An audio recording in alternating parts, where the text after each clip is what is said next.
En esta oportunidad vamos a abordar el desarrollo de auditorías internas e inspecciones, haciendo principal hincapié en los principios de las auditorías y el perfil que debe desarrollar un auditor. Esta temática se corresponde con el teórico práctico número 3 del programa de la asignatura Farmacia Industrial. Tiene por objetivo comprender la importancia de las auditorías e inspecciones en una industria farmacéutica y que en base al contenido teórico brindado puedan desarrollar actividades específicas de un auditor.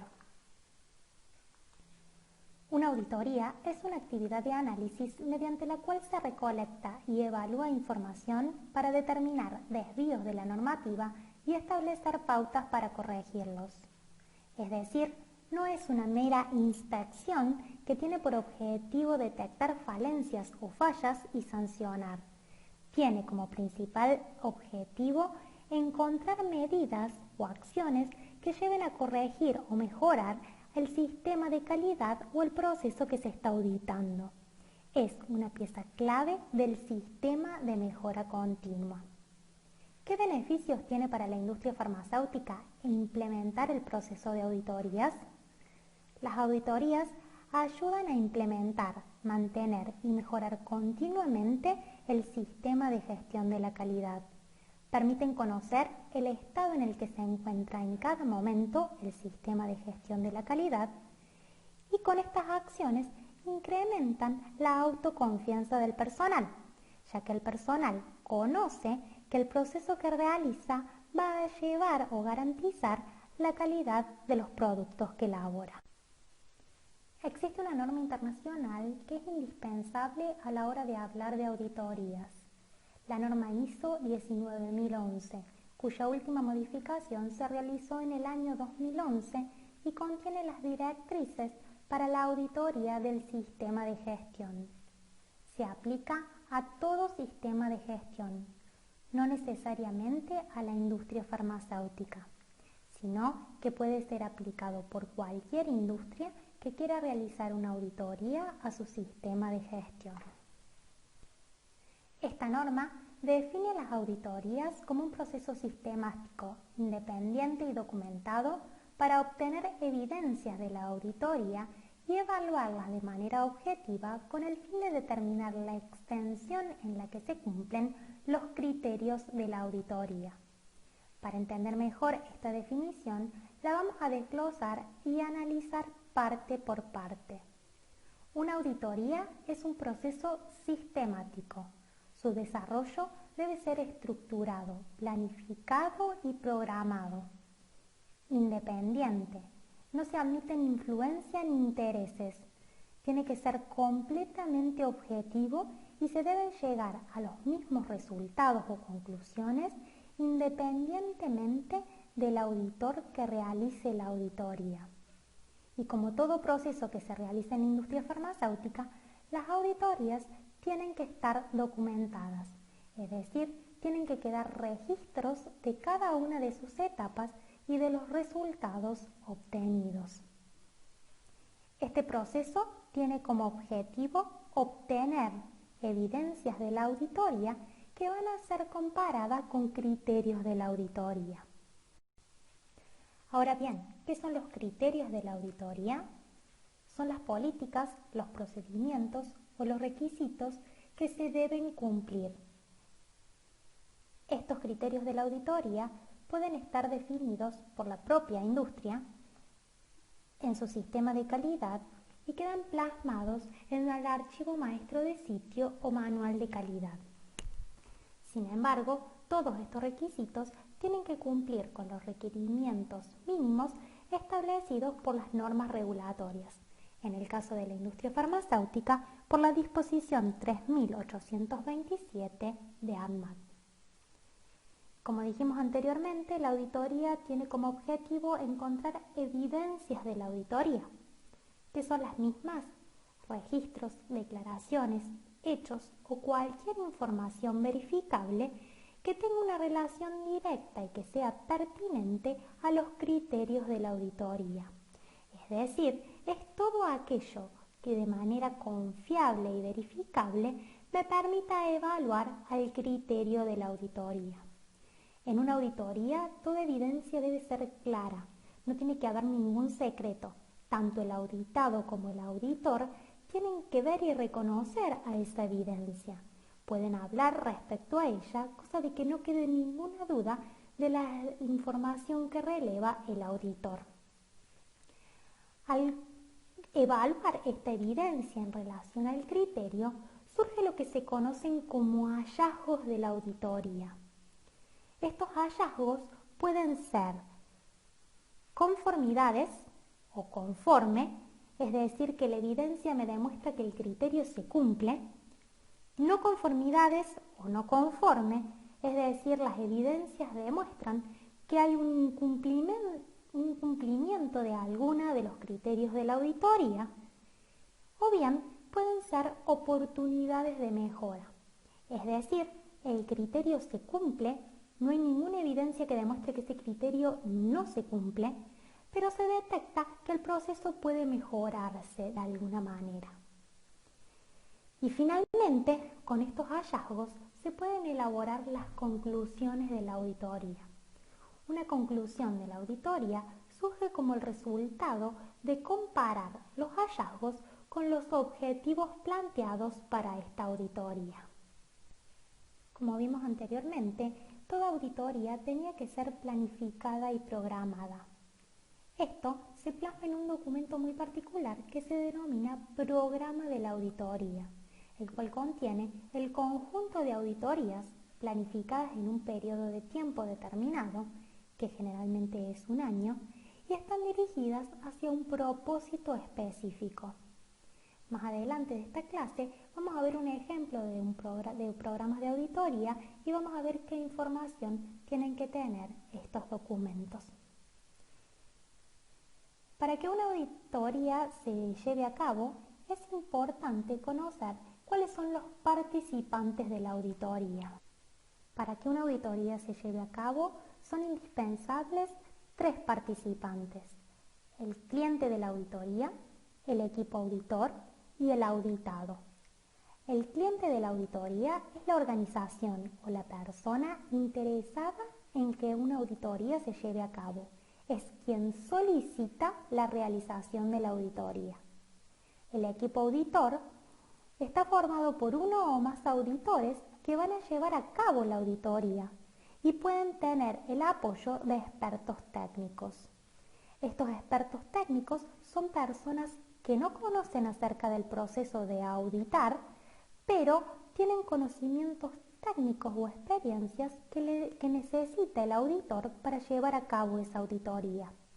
Puede ser que conozca la técnica o el proceso que se está evaluando en la auditoría, o también puede ser un traductor que sirva de nexo entre el auditado y el auditor si tienen diferente lenguaje. También pueden formar parte del equipo auditor observadores. ¿Quiénes son los observadores? Son auditores en formación. Más adelante vamos a ver cuál es la formación que necesita un auditor para llevar a cabo una auditoría y por qué se necesitan estos observadores. Finalmente, el auditado es la organización o el proceso que va a estar siendo evaluado en esta auditoría. Dependiendo de la relación que exista entre el cliente y el auditado, surgen diferentes tipos de auditorías. En una auditoría interna o de primera parte, el cliente y el auditado pertenecen a una misma industria. Supongamos que el cliente, es decir, el interesado en realizar una auditoría, sea la gerencia de una empresa A, que quiere conocer en qué estado se encuentra algún proceso de esa misma planta. Ese proceso de la planta A va a ser el auditado. Ahora bien, ¿qué pasa con el auditor? El auditor va a ser definido por el cliente de la auditoría y puede ser que el equipo auditor o el auditor sea personal de la misma planta A que no tenga una relación directa con el proceso auditado y no tenga intereses en ese proceso para que los resultados de la auditoría sean completamente objetivos. O bien, el cliente puede decidir contratar auditores externos que no pertenezcan a la planta para que realicen esta auditoría. caso de las auditorías externas, el cliente y el auditado no pertenecen a la misma industria. En las auditorías de segunda parte o auditoría a proveedores, el cliente adquiere algún producto o servicio del auditado. Supongamos que el cliente, gerencia de la empresa A, compra materia prima a el auditado, empresa B. Entonces, el cliente, la industria A, decide auditar algún proceso involucrado en la fabricación de la materia prima que elabora la empresa B.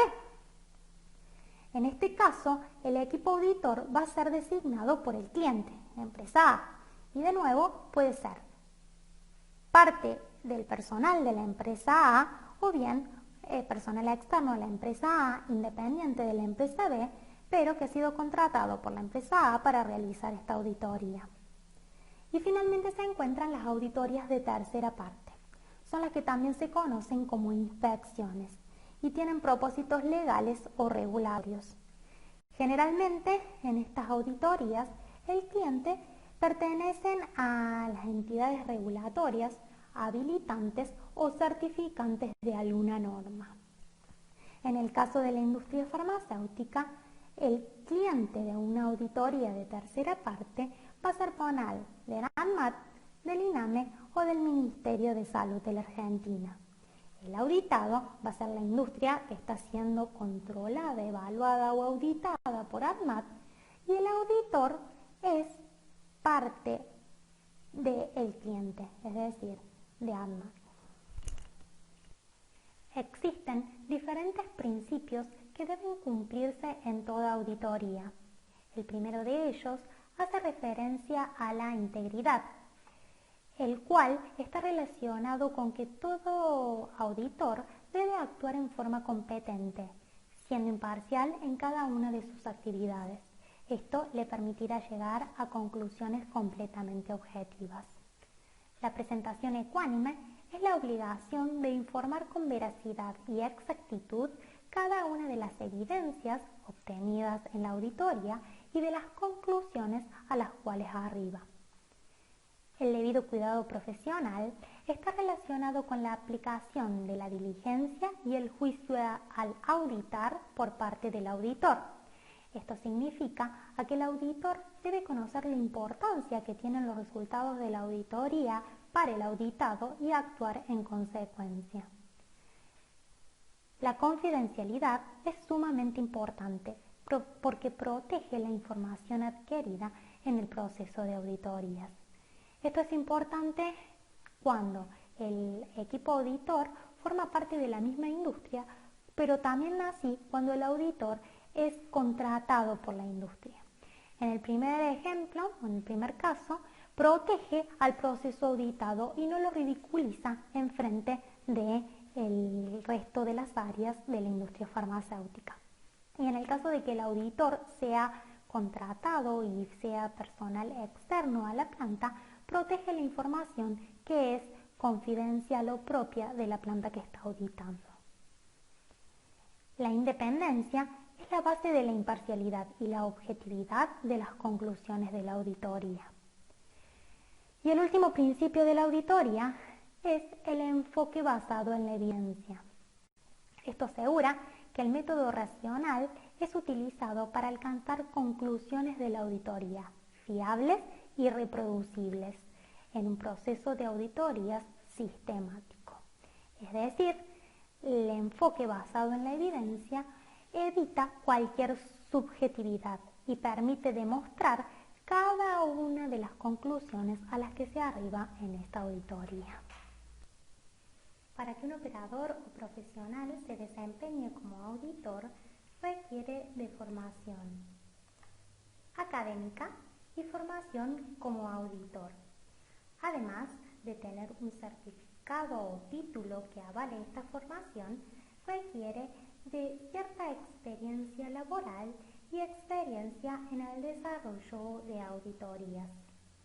En cuanto a esto, las normas ISO establecen que un auditor requiere de 4 años de experiencia práctica con al menos 2 de ellos en actividades relacionadas a la gestión de la calidad. Además, debe haber participado en al menos 4 auditorías como observador. Luego de esto, esta persona en formación puede ser considerada auditor y de esta forma puede formar parte de un equipo auditor. Ahora bien, para que este auditor sea considerado auditor líder y pueda liderar o dirigir, llevar a cabo de manera autónoma una auditoría, requiere de al menos 3 auditorías como auditor. Recién en esta instancia puede ser considerado auditor líder. Además de que una persona requiera de esta formación para desempeñarse como auditor, es necesario que desarrolle ciertas o destrezas para que la auditoría sea llevadera y llegue a resultados o conclusiones importantes, significativas y que aporten a la mejora continua. Es necesario que un auditor tenga una actitud positiva, es decir, en una auditoría el auditor no va a encontrar errores, no va a sancionar. Quiere detectar oportunidades de mejora para proponer acciones que mejoren a ese sistema de calidad. Además, debe tener estabilidad emocional. En una auditoría, el auditor está en una situación de mucho estrés. Sus jefes y superiores quieren que el proceso y esta auditoría tenga muy buenos resultados y se encuentre la menor falencia posible. Entonces, el operario se ve en la obligación de que debe hacer todo perfecto, todo bien y no tiene que dejar que el auditor detecte estas falencias. Y es todo lo contrario. El auditor tiene que romper esa barrera y darle la confianza al auditado para que deje ver de alguna forma las falencias y así poder proponer oportunidades para mejorar el sistema de gestión de la calidad. Otra habilidad es la objetividad para poder llegar a conclusiones subjetivas. Es necesario que el auditor tenga cierta creatividad, iniciativa y mente analítica para poder proponer nuevas ideas o acciones diferentes a las que aplica la planta para poder mejorar al sistema de calidad. Además, o sin embargo, debe tener cierto o alto grado de respeto a las ideas. No todas las acciones son correctas si se hace como uno piensa que son correctas. Tiene que escuchar y mirar cómo cada industria o cada área, cada operario realiza una actividad y ver si esas evidencias que uno obtiene en la auditoría permiten ver si el criterio se cumple o no se cumple, por más que se haga de una forma diferente en la que uno lo hubiese imaginado. También es conocido que un auditor tiene que tener alta capacidad de observación y escucha. Un auditor habla poco, escucha y mira mucho. De las observaciones y de lo que uno escucha, obtiene la mayoría de las evidencias. Y la última habilidad o destreza, pero no menos importante, es la ética, para poder garantizar que el proceso de auditoría se realiza de forma adecuada. Como hemos visto anteriormente, toda industria debe tener un programa de auditorías, es decir, un documento que demuestre que las auditorías no son aisladas en el tiempo, son sistemáticas, programadas y planificadas a lo largo del tiempo y que de esta forma garantizan que existe un sistema de mejora continua que va a permitir la optimización del sistema de calidad de esa planta. Como todo documento, el programa de auditorías debe tener el logo de la industria, un título o nombre de documento, número de páginas que lo conforman, un código interno que identifique a este documento, tiene que tener nombre y fechas relacionadas a la aprobación del mismo. Además, en la parte descriptiva del documento, tiene que tener un listado de las auditorías o de los procesos que van a ser auditados a lo largo de un plazo de tiempo. En general, este plazo está relacionado con un año. Además, el programa de auditorías debe establecer cuáles son o van a ser los criterios que se van a tomar en esta auditoría. No se deben detallar en esta instancia cada uno de los criterios en sí, sino se debe decir de dónde se van a obtener los criterios para la realización de cada una de las auditorías. Además, se debe explicitar el lugar en el que se va a desarrollar la auditoría, cómo va a estar conformado el equipo auditor y una estimación del plazo o el tiempo que se estima va a demorar el desarrollo de esa auditoría. En general, este documento nos permite demostrar que la industria tiene implementado un sistema de auditorías continuo en el tiempo.